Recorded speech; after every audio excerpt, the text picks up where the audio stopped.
വറഹ്മത്തുള്ളാഹി തആല ബറകാത്ത്. എല്ലാവർക്കും മുത്തുമുഅ്മിനീങ്ങളെ, നമ്മളൊരു കൂടപ്പറപ്പ് നിമിഷപ്രിയ യമൻ ജയിലിലാണ്. വർഷങ്ങളോളായിട്ട് യമൻ ജയിലിലാണ്.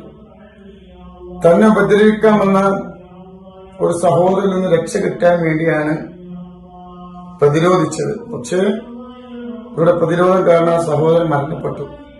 ഇപ്പോ ഈ മാസം 16-ാം തീയതി ആ സഹോദരിയെ തൂക്കിലേറ്റാൻ അവിടുത്തെ ഭരണകൂടം തീരുമാനിച്ചിട്ടുണ്ട്. നമ്മുടെ കൂടപ്പുറപ്പാണ് നിമിഷപ്രിയ. ആ പൊന്നുമോള്, കുടുംബത്തിന് ആ പൊന്നുമോളെ വേണം, അമ്മയുണ്ട്. അപ്പൊ അതുകൊണ്ട് ആ മരിച്ചുപോയ കുടുംബത്തിന് ഇവൾക്ക് മാപ്പ് കൊടുക്കാനുള്ള ഭാഗ്യം തരട്ടെ. എല്ലാവരും ദ്വാരിക്കണം. ഒരു ദ്വാവസീയത്തന പൊന്നുമോൾക്ക് നിങ്ങൾ ദ്വാരിക്കണം. തൂക്കിലേറ്റാതെ എത്രയും പെട്ടെന്ന് അമ്മയെ കാണാനുള്ള ഭാഗ്യം അല്ലാഹു നൽകട്ടെ. എല്ലാവരും ഇത് കേട്ടപാട് ഒരു ഫാത്തിഹ ഓതി, ഒരു സ്വലാത്തുൽ ഫാത്തിഹ ചൊല്ലി പൊന്നുമോൾക്ക് വേണ്ടി ദ്വാരിക്കണം. ഇൻഷാ അല്ലാഹ്. അസ്സലാമു അലൈക്കും വറഹ്മത്തുള്ളാഹി തആല.